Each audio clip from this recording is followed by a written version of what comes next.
Magandang umaga po mga kabakal. So, ito po yung aking mga welding machine. So, lahat po ito powerhouse mga kabakal. Pati nga itong t-shirt powerhouse din. So, ito po pala ang pinakauna kong welding machine. Kasi binis ko na po itong gamit mga kabakal. Ito po yung MMA 200 Evo series. Ito po siya. 200 amperes po siya mga kabakal.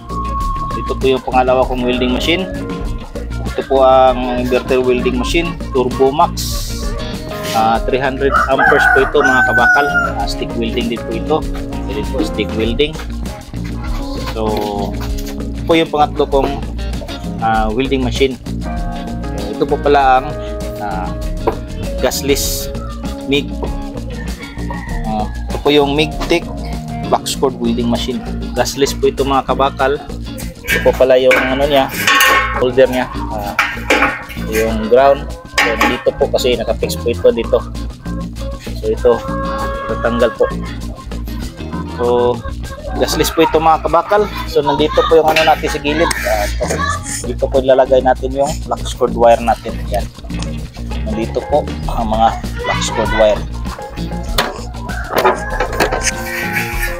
So ito po yung pangapat kong welding machine.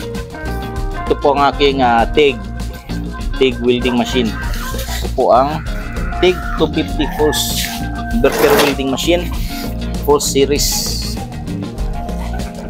So ito po yung TIG natin. So itong TIG ko po mga kabakal, 2-in-1 po ito. Pwede din po tayo gumamit ng stick welding dito. So dalawa po ito, stick welding at TIG. Yung TIG ko, hindi ko pa po nasubukan kasi di pa tayo nakabili ng tangke, argon. Kasi po, mahal po kasi dito sa amin yung tangke. Kaya, balang araw, makabili din po tayo at papakita po natin kung gaano po kaganda yung nito, TIG. So ito po ang aking mga welding machine, mga kabakal.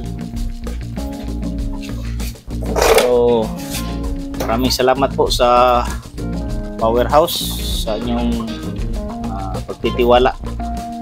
So gagawa po tayo ng ngayon mga kabakal, yung welding cart para sa natin, yung welding machine natin.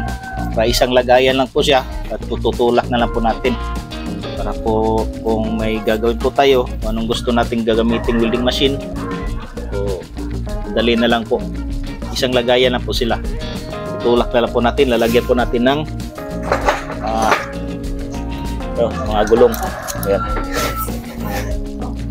So yung gawin nating welding cart, so simple lang po siya. So wala po sa ibang mga materialis dito. 3/4 by 3/4 lang na tubular. So yun lang ang gagamitin natin. So umpisa na po natin mga kabakal. So let's go.